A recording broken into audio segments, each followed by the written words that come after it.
Good morning, everyone. Under Joe Biden, the world is less safe. Since stepping into the Oval Office, Joe Biden's weak foreign policy has been defined by a steady stream of disastrous decisions and a world in chaos as a result. His desperate policy of appeasement has left our nation and our allies vulnerable to attack.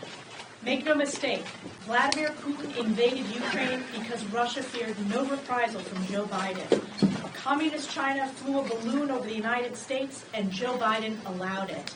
And who can forget Joe Biden's catastrophic and botched Afghanistan withdrawal, abandoning American interests in the Middle East and resulting in 13 American lives lost, all under Joe Biden's watch. And now Israel, our most precious ally, is in the fight for her very survival, facing an onslaught of attacks on its borders from Hamas, and now the unprecedented attack from Iran over the weekend.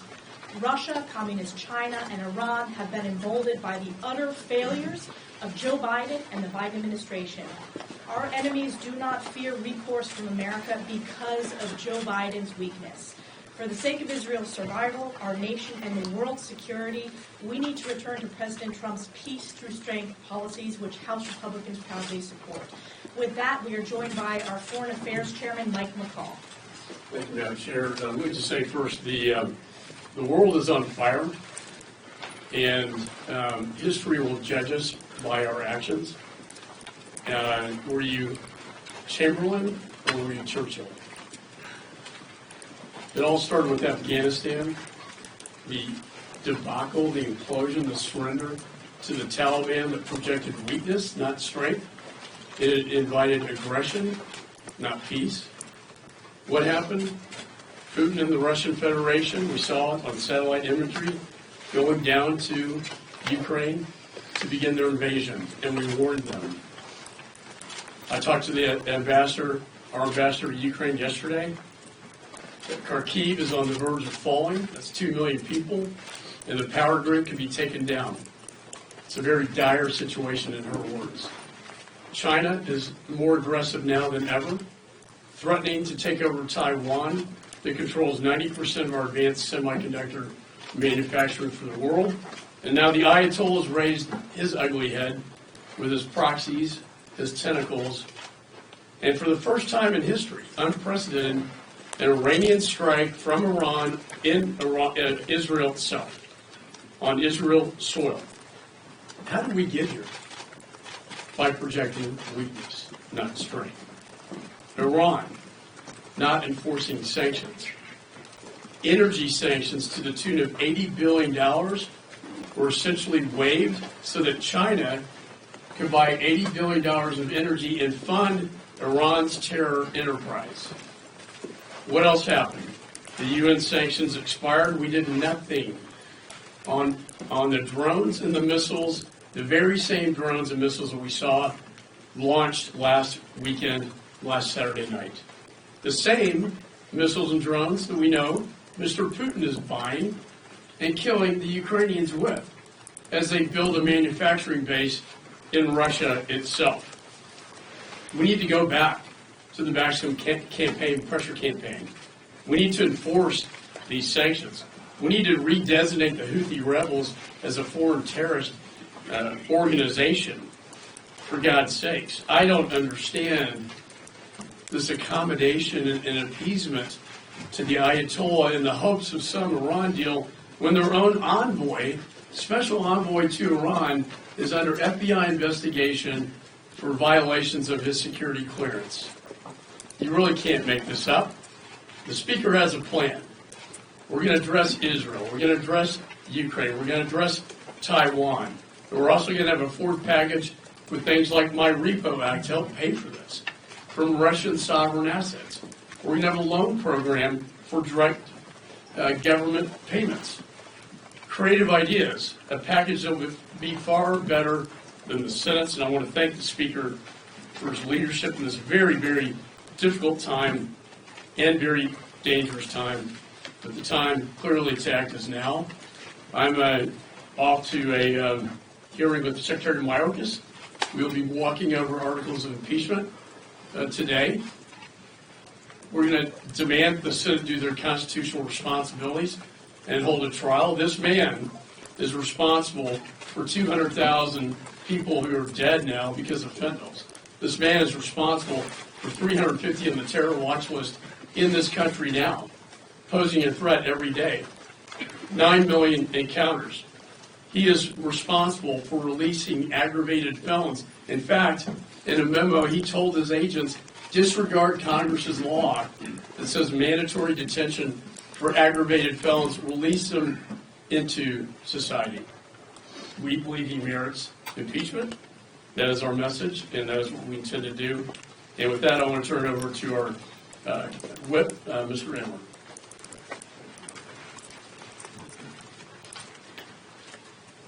Iran's unprecedented attack against Israel this past weekend was a result of Joe Biden's disturbing pattern of appeasement on the world stage. Look no further than his failed foreign policy decisions over the last 3 years. In February 2021, Joe Biden reversed a Trump-era move which imposed permanent sanctions on Iran's drone and missile programs. In September of 2023, Joe Biden waived sanctions to give another $6 billion ransom payment to Iran. In November of 2023, Joe Biden handed another $10 billion to Iran, despite the repeated attacks against American servicemen overseas. And just this month, Joe Biden actually demanded that Israel back down in its fight against the Iranian-backed Hamas. It's no wonder Iran did not take Joe Biden's warning of don't very seriously. Robert Gates, who served as defense secretary under President Obama, hit the nail on the head when he said that Joe Biden has, quote, been wrong on nearly every major foreign policy and national security issue over the past 4 decades. Unfortunately, our allies continue to suffer and our adversaries continue to be empowered by this administration's incompetence. That is why this week our House Republican majority will be voting on a series of bills that hold Iran and its terrorist proxies accountable while showing our unwavering support for Israel. We cannot afford to equivocate on this issue. Now is a time for choosing, and the choice could not be more clear. It's a matter of good versus evil, of right versus wrong. The question remains, will House Democrats let this administration's failed foreign policy slow walk us into World War III? Or will they vote with House Republicans in putting a check on Joe Biden's incompetence? I hope that this week they're going to come to their senses and join us in standing with our strongest ally in the Middle East over Iran and its terrorist proxies. And with that, I turn it over to our leader, Steve Scalise. Thank you, Whip. With the world on fire, this is an incredibly difficult time for our allies around the world. You see what's happening in Israel. It's no longer just the terrorist proxies like Hamas that are trying to eviscerate Israel, but now you have Iran directly striking at Israel. You see what's happening in Ukraine with Putin taking advantage of the weakness here in the White House to try to reestablish the old Soviet Union. You watch what's happening in Taiwan as they look over their shoulder at China. We don't choose moments like this, but history will judge us based on how we respond to moments like this. That's why this week you're seeing the House deal with a number of pieces of legislation to first stand firmly with our friend and ally Israel to let them know that we have their back and their right to self-defense, however they choose to defend themselves from these unwarranted attacks from Iran. That's their choice, that's their decision, but we support that decision and we are going to pass legislation to make that clear. We're also going to be confronting the threat that Iran poses directly. It's no longer their proxies that they're working through. They directly took unprecedented action to launch strikes, drones, other missiles, into Israel. Thank goodness for the coalition that joined together over the weekend. Not just Israel, but the United States, the United Kingdom, France, Jordan, standing to make sure that we knocked all of those drones and missiles down so that you didn't have casualties in Israel. But what about the next potential strike? we know that Israel is contemplating a response. The President of the United States shouldn't be telling our ally that they shouldn't respond.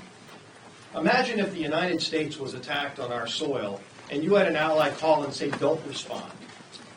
This is a time when your allies need to be standing together against evil in the world. There are dark forces out there, and they're trying to do us harm and our friends harm. And this is the time where you stand with them. That's what the legislation this week we're bringing to the floor is focused on. Yesterday I spoke with Prime Minister Netanyahu, and we know these aren't easy times. We meet with him a lot here, sometimes in Israel, but they're facing serious challenges that they haven't seen in decades. And we are going to be letting them know, as the whip said, it's a time for choosing. Everybody's going to have to pick a side this week. Do you stand with Israel, or do you condone the terrorists and the largest state sponsor of terrorism, Iran? I hope everybody chooses the side of Israel. We surely will be. And we're going to continue to stand up with our friends. And it's time the President stop putting preconditions on our allies and recognize when there's a choice between good and evil in the world, stand with good against evil. Israel is the country that we need to all be standing with. The man who's been leading that charge to stand with our allies, to stand up to the evil, and to push this administration in the right direction is our Speaker, Mike Johnson. Thank you, Mr. Leader. Good to see everybody this morning. It's a big day on Capitol Hill, and we have been trying to push the administration to do their job. Let me say this very clearly, as you've heard me say so many times before, and you'll hear me say in the days ahead. The Biden border catastrophe remains the #1 priority of the House Republicans. We have fought for this every single day. We will continue to fight for border security every single day. Today is a big day to bring some accountability. It's a very important time in history, as has been noted here around the world, but certainly here as well. We're all witnessing that we live in an increasingly dangerous world, and our enemies are growing increasingly hostile abroad, and they're trying to exploit our borders here at home. The administration has made that very easy to exploit. In fact, they put out the welcome mat, as we all know. Over the last nearly 4 years, we've seen Secretary Mayorkas willfully cede operational control of our border to drug cartels. We've seen exploding numbers of terrorists being encountered at the border. We've seen gang members and people with criminal backgrounds be released into our country. We've seen fentanyl flood over the border, and it's now become, as we all know, the leading cause of deaths for Americans aged 18 to 49. It feels like almost every day we hear another story now of violence committed against innocent Americans. Some illegal alien who commits a violent act, assaults, brutalizes, or even murders an American. We're hearing about illegal aliens getting busted for trafficking drugs in even our small towns. And Secretary Mayorkas has invited this catastrophe into our cities and our states, and he is responsible for the heartache of so many families across this country. He and Joe Biden engineered this catastrophe. They allowed it. They apparently desired it. And now we're all living with the results of it. He has repeatedly violated the public trust in a way that no previous cabinet secretary in the history of the United States has. And he has willfully defied federal immigration laws, willfully defied the will of Congress, the bipartisan will of Congress, bipartisan laws that were enacted before he took office and since. And after the House transmits the articles of impeachment to the Senate later today, we expect and we demand that all 100 senators listen to the arguments of the House impeachment managers. They have a constitutional and institutional obligation to do so. If Senator Schumer cares at all about the suffering of Americans and the disaster that Mayorkas has wrought at the border, then he will hold a full and public trial. The American people want a full and public trial. I think they deserve to see the evidence, and it will be unconscionable and, in my view, unconstitutional if Chuck Schumer fails in that responsibility. We have fought every single day to secure the border.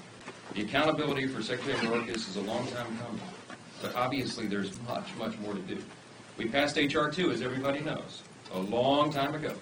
It had all the key provisions to secure that border. We say H.R. 2 as if everybody understands what it is, but some Americans may not. What did we do in that bill? Very important things. We would restore the Remain in Mexico policy that the previous administration under Donald Trump used to secure the border. We would end the catch and release policy that President Obama first installed and Joe Biden reenacted. We would end the abuses of the parole system and the abuses of our asylum process and systems that has allowed all of this flood of people into our country and even these dangerous criminals. We also would rebuild parts of the wall because as we've shown in Texas and demonstrated elsewhere, that's a critical deterrent to people crossing illegally. That was H.R. 2. We sent it to the Senate, and it has been sitting on Chuck Schumer's desk ever since. Since that time, we passed resolutions in favor of the border. We'll continue, the House Republicans will continue to push all of this legislation through the House and use every ounce of leverage that we have to get control of the border. I have begged and pleaded and demanded that the President use his executive authority that he clearly has under law. Section 212F of the Immigration and Nationality Act, that now everybody knows by heart, allows the President full discretion to close the border entirely, to shut it down if he deems it to be in the nation's interest. For goodness sakes, if this is not the time where it's in the nation's interest, we don't know when it would be. FBI Director Chris Wray testified multiple times on the Hill, and most recently here just several days ago, that all the lights are blinking. We expect and anticipate a terrorist attack on the homeland because we've allowed over 340 persons, suspects on the terrorist watch list. They were apprehended at the border, but we've allowed many of their compatriots, none of us knows how many, to come through unabated or to be in those groups of gotaways. We know that there are single adult men, which is the vast majority of the people in some of these sectors that have come in. When we took 40 or 64 Republicans to the Eagle Pass sector, the Del Rio sector back on January 3rd, largest congressional trip ever, they told us that 60 to 70% of the crossings at that border at that time were single adult males of military age and capability. What are they plotting? What are they planning? Where are they? What small town are they encamped in? We have no idea, but we anticipate the worst. We pray for the best. We pray that all these fears are not realized, but this is a serious, serious thing to the American people. And so I put out a preliminary plan, as you all know, on these measures to handle these matters from Israel to Ukraine to the Indo-Pacific region. And the fourth bill in this package would be our priorities, which is the Repo Act, and we implement the loan concept and all of this in the supplemental discussion. But the will of our body is to find every possible way, using this legislation and every legislation that we pass, to try to use as leverage to get the administration to get control of that border. The American people demand it. The American people deserve it. We're going to continue those discussions today about the bill. It's in draft form. It's not been released yet because we're still working it out. We have lots of ideas on the table, and we'll be doing that in earnest. And I'll take a few questions. Mr. Speaker, what is your response to Republicans who say this move should cost you your job and that if you don't resign, they will try to oust you?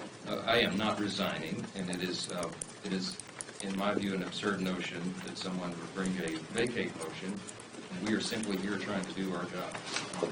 It is not helpful to the cause. It is not helpful to the country. It does not help House Republicans advance our agenda, which is in the best interest of the American people here, a secure border, sound governance, and it's not helpful to the unity that we have in the body.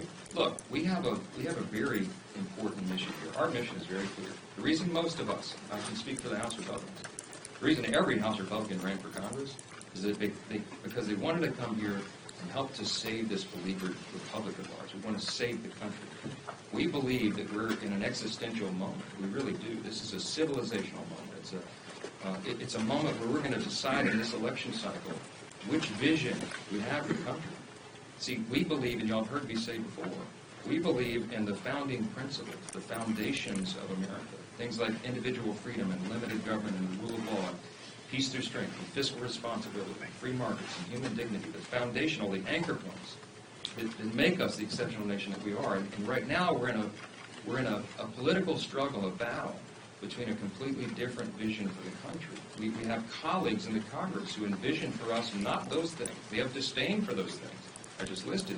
They instead envision that America should be remade in the form of some sort of, European-style socialist utopia. That is a dangerous fool's errand. That is a road to Marxism, communism, socialism. That's a step towards those eventualities, and that is not who we are as a country.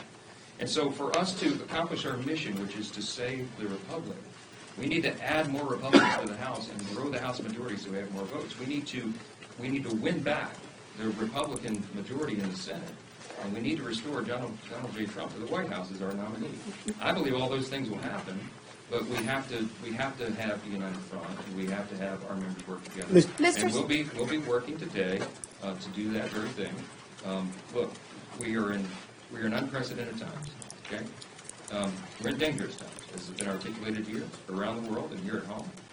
We need steady leadership. We need steady hands at the wheel. I regard myself as a wartime speaker. I mean, in a literal sense, we are. I knew that when I took the gavel. I didn't anticipate that this would be an easy path. Former Speaker Newt Gingrich posted a couple days ago on his social media that this is the hardest challenge that's faced a speaker probably in the history of the country, in the moment we're in right now. He said, arguably, maybe comparable to the Civil War, but maybe worse. A single vote margin at a difficult time when the nation is terribly divided. The way we get through that is we show unity and we explain how we have answers to all these great challenges. If we have those answers, we shouldn't get in the way of ourselves. Mr. Speaker. We're going to work this out today, and we'll have a lot more comment for you today, for you later. But I'm going to tell you that I am not concerned about this. I am going to do my job, and I think that's what the American people. Is there any upside to calling their bluff, Mr. Speaker?